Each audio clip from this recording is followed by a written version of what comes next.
If you saw The Bye Bye Man, you may be wondering, what? Because besides having a name that sounds like JT's biopic on his solo years after NSYNC, it also feels incomplete. Why are there so many shots in the trailer that aren't in the movie? Why are we always hearing a train? What's with that horrible CGI dog? And of course, what's the Bye Bye Man's purpose? Well, after doing a little research and picking up the book it's based on, I think I may have your answers. So of course, a huge spoiler warning for those who still want to see the movie, because I'm going to break down all of it, the book, and everything you need to know about the supposed Bye Bye Man.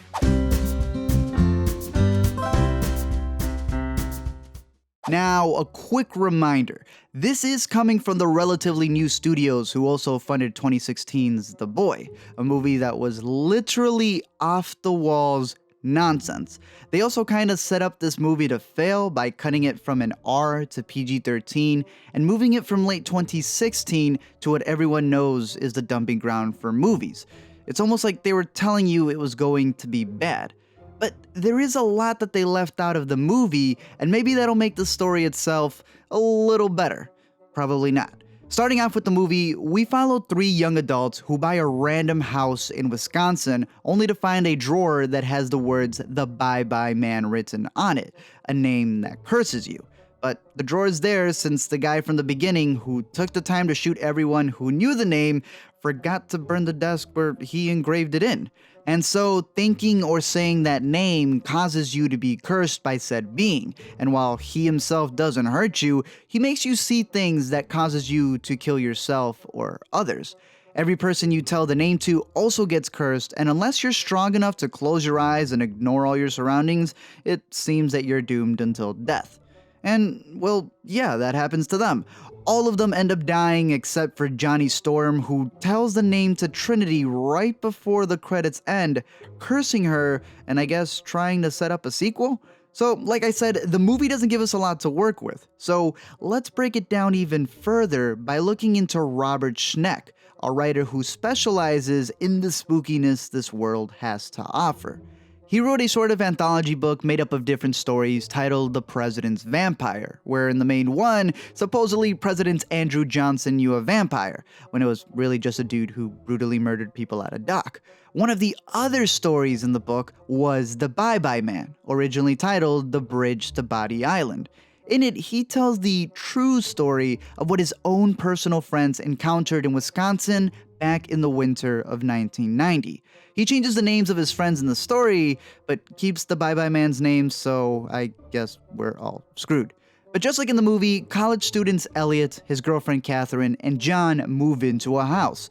They end up playing with a Ouija board, as opposed to the movie where it's a seance, since I guess the main character had already been in a Ouija movie. They end up messing with it on a daily basis until they inquire about speaking to a spirit that has actually roamed the earth. That's when the board tells them about a figure known as the Bye Bye Man.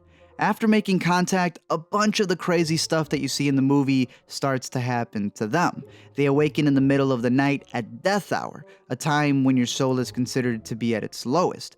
It's also considered the most common time for patients to die at a nursing home. And for the 3 of them, it's when they start seeing and hearing things. The board then lets them know that the more they think or say his name, the closer he'll approach. And so they research the Bye Bye Man's origins. And what you don't see in the movie is that he was originally born in Louisiana in the 1920s as an albino orphan. The author then speculates, given the place and time period, that the child's mother was probably chastised for having an interracial child due to his skin color, something they might have considered a curse back then. He's raised at an orphanage where his condition makes him the target of ridicule, which causes him to build rage. He would get into fights with other orphans, but it wasn't until a confrontation with the head nurse, where he stabbed her with a pair of scissors, that he finally ran away.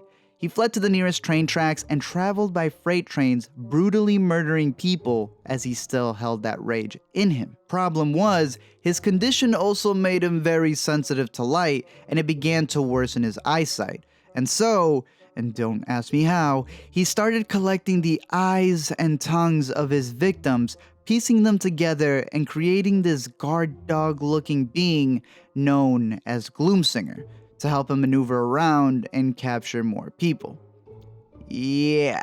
Eventually, somehow, he gets the name the Bye-Bye Man. The author speculates it could be derived from his original name maybe being BB Man, Bubba Man since he's from Louisiana, or just a simple Bobby Man.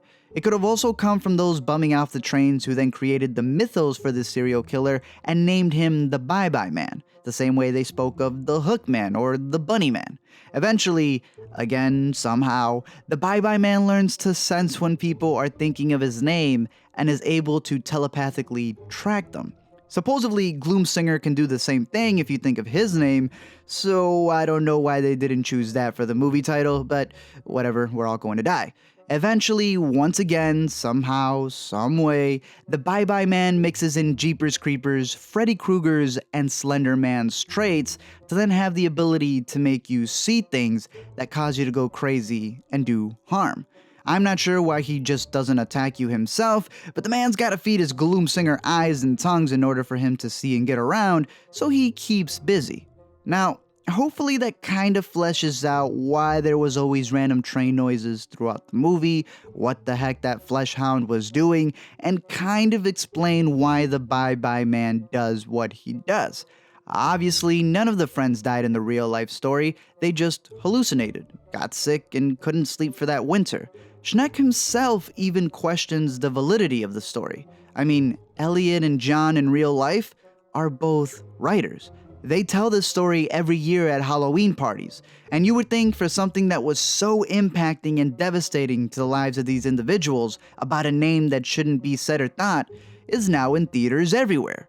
And since so many movies have already been made that are very similar, and the studio themselves seem to have lost faith in this one, it kind of just blends in, real or not.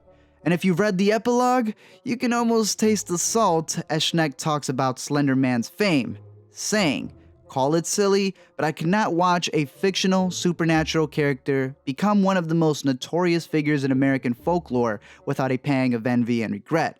It should have been the Bye-Bye Man, out there inspiring children to commit murder, but I sent him to California." Well then. Thank you guys for watching, and apologies if you wasted $12 on a movie ticket. For me, the craziest part was the fact that the little girl in the movie is Jacob Tremblay's sister from Room, thus making that entire family more talented than I am in my 20s.